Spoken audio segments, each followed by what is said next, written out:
Dear students, ছুটির পরে আমরা আবার ফিরে এলাম পড়াশুনোর জগতে। তো আজ আমি তোমাদের একটা নতুন গল্প পাঠ করে শোনাবো। খুব মন দিয়ে গল্পটা শুনবে এবং ঠিক আমার মতো করেই পাঠ করার চেষ্টা করবে এবং সেটা অডিও করে আবার আমাদের এই গ্রুপে সেন্ড করবে। কেমন? গল্পটার নাম হলো পেটুক। পেটুক মানে কি তোমরা জানো? পেটুক মানে হচ্ছে যে যে খুব লোভী। হ্যাঁ, খুব লোভী, যে যখন তখন এটা ওটা যে মানে খায়, কিংবা দেখা যাচ্ছে কোথাও লুকানো আছে সেখান থেকে বের করে লুকিয়ে লুকিয়ে খায়। এই রকম ধরনের তোমরাও নিশ্চয়ই খাও। হ্যাঁ, তো যাই হোক, পেটুক গল্পটির লেখক হলো সুকুমার রায়। সুকুমার রায় হলেন একজন শিশু সাহিত্যিক, বড়দের জন্যও লিখেছেন তিনি। যাই হোক, আমরা গল্পটা শুরু করি। হরিপদ, ও হরিপদ। হরিপদর আর সাড়া নেই। সবাই মিলে এত চেঁচাচ্ছে, হরিপদ আর সাড়াই দেয় না।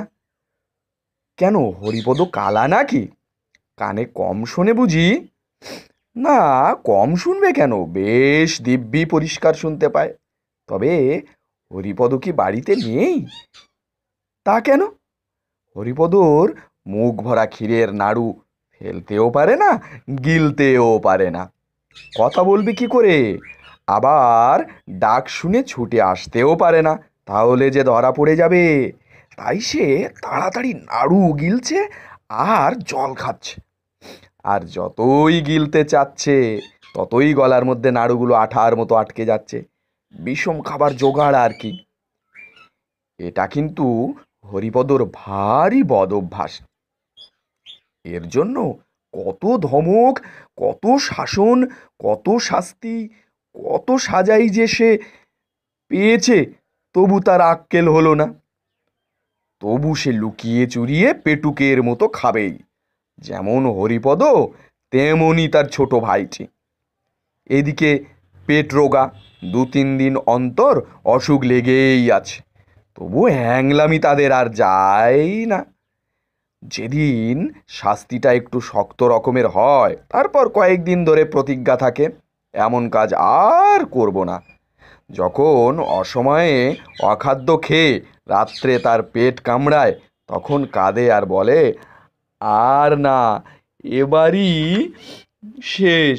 কিন্তু 2-3 দিন না যেতেই আবার যেই সে। এই তো কিছুদিন আগে পিসিমার ঘরে দই খেতে গিয়ে তারা জব্দ হয়েছিল, কিন্তু তবু তো লজ্জা নেই। যাই হোক, আজ আমরা এই অবধি পড়লাম। কেমন? পরের দিন গল্পের বাকি অংশটা পড়ব।